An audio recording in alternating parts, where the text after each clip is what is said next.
أعزائي المستمعين، السلام عليكم. حلقة 19. كمل، فات الكتير ما بقى إلا القليل. برنامجنا يهتم إيمانك. أهم الحلقة بتقول لك بعد كل اللي فات، احنا في حلقة 19 اللي احنا اتكلمنا فيه من حلقة 1 ل 18 معاني كتير قوي، وانا متأكد ان حضراتكم مش بس بتسمعوا، لا بتطبقوا وبتنفذوا. واملي وعشمي في الله سبحانه وتعالى ان يخرج من هذا البرنامج ناس عندها اشارات واضحة اساسية، اعمدة وخطوط عريضة كده، ان ازاي ينطلقوا في سبيل الله سبحانه وتعالى.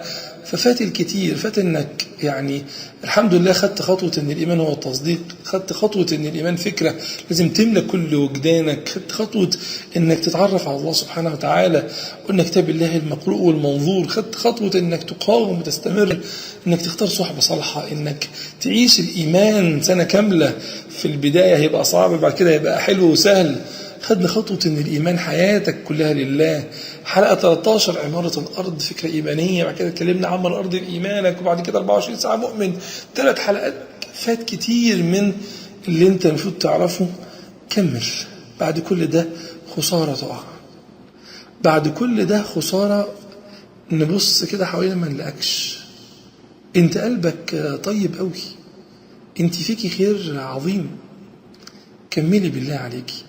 لو جه الشيطان قال لك انا مش متخيلك قريبه من ربنا، انت بقالك فتره كتير بتعملي معاصي او حتى كبائر او حتى موبقات، قولي لا، انا دقت طعم الايمان، انا ما عنديش استعداد ان انا ما الاقيش نفسي يوم القيامه بين المؤمنين. انا اشتقت للقاء الله سبحانه وتعالى. انا فوجئت ان اغلى ما املك هو الله سبحانه وتعالى. أنا بعت نفسي لربنا. قول كده، علي صوتك بينك وبين نفسك، صوت يسمعه أذنك. أنا بعت نفسي لله سبحانه وتعالى. إن الله اشترى من المؤمنين أنفسهم وأموالهم. قدم النفس على المال، أنفسهم وأموالهم بأن لهم الجنة.